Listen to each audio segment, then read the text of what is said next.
যখন এখানে একজন নিরীহ মানুষকে মারছে, আমি বলছি আমি সাংবাদিক, আমি নিউজ কভার করার জন্য আসি, আমাকে ধাক্কা মেরে ফেলে দিচ্ছে।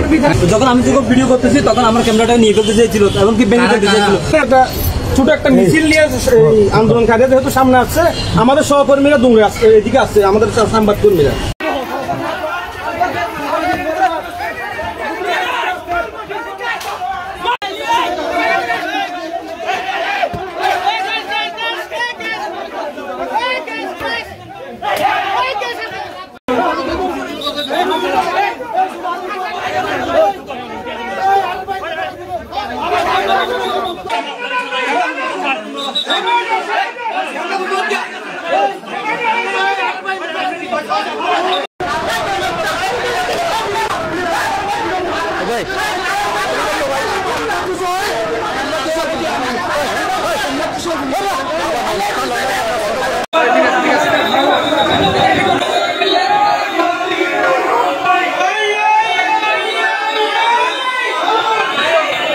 সে আমাকে ধাক্কা মেরে দিচ্ছে, বলে সাংবাদিক বলে দরকার নাই, সে বলতেছে।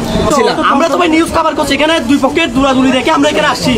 এসে আমি এখানে যখন আমি যখন ভিডিও করতেছি তখন আমার ক্যামেরাটা নিয়ে ফেলতে চেয়েছিল এবং কি ভেঙে ফেলতে চেয়েছিল।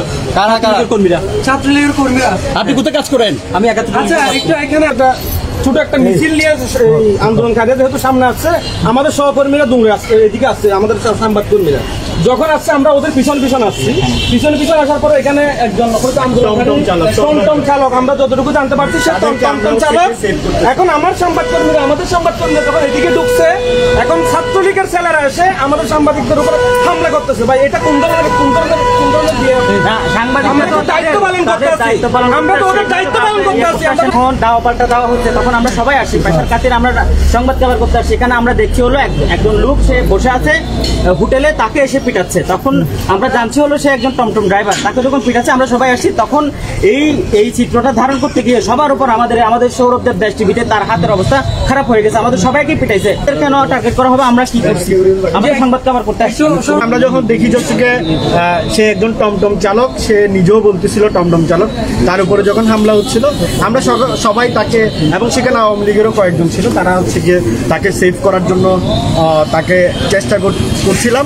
ঠিক তখনই হচ্ছে গিয়ে তারা মানে কোনো দিক না দেখে হচ্ছে গিয়ে তারা একের পর এক উপর দুপুরি লাঠি সোটা নিয়ে হামলা করতেছি। আমরা তো নিরপেক্ষতার খাতিরে আমাদের যে দায়িত্বের খাতিরে আমরা এই সংবাদ কভার করছি। এখানে আমরা এক পক্ষ হয়ে আমরা কিছু করতেছি না।